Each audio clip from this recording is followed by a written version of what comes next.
गुस्से से भरा राजा लगातार अपनी छोटी पत्नी को सुनाए जा रहा था। मैंने तो तुम्हारा मासूम सा चेहरा देखकर तुमसे शादी की थी। मुझे क्या पता था तुम हमारे साथ इतना बड़ा विश्वासघात करोगी। आज से तुम इस महल में एक रानी नहीं बल्कि नौकरानी बनकर रहोगी। अब चली जाओ मेरी नजरों के सामने से, नहीं तो पता नहीं मैं गुस्से में क्या कर बैठूंगा। बेचारी छोटी रानी अत्यंत दुखी हृदय से चुपचाप कमरे से बाहर चली जाती है। इस घटना के बाद राजमहल में छोटी रानी का जीना दुस्सवार हो गया। बड़ी रानियां उसके साथ बहुत बुरा व्यवहार करती, नौकरानियों से भी ज्यादा उससे काम लिया जाता। छोटी रानी बेचारी जैसे तैसे अपने दिन काट रही थी। उसके पास कोई ऐसा प्रमाण भी नहीं था जिससे वो साबित कर सके कि वो सच में गर्भवती थी। अत्यंत दुखों से घिरी बेचारी छोटी रानी रात में घंटों अकेली बैठकर रोती रहती और सोचती, हे भगवान, ये मेरे साथ क्या हो गया? मुझसे ऐसा क्या पाप हो गया जिसकी मुझे इतनी बड़ी सजा मिल रही है? छोटी रानी को ये सोच सोच कर आश्चर्य होता कि मेरे नन्हे नवजात बच्चों के साथ पता नहीं क्या हुआ होगा।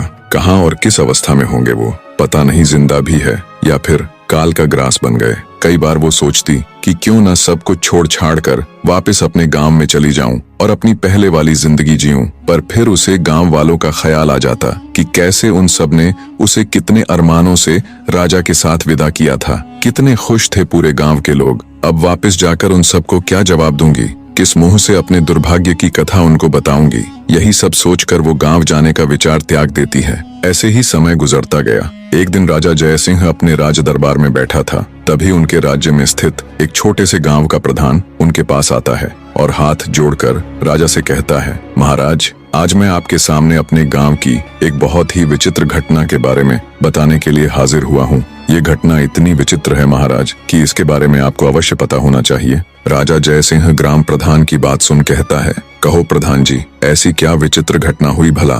तब ग्राम प्रधान राजा को बताना आरंभ करता है। दोस्तों, वो क्या विचित्र घटना थी जिसके बारे में बताने के लिए ग्राम प्रधान राजा के पास आया था, वो तो आपको अगले भाग में देखने को मिलेगा।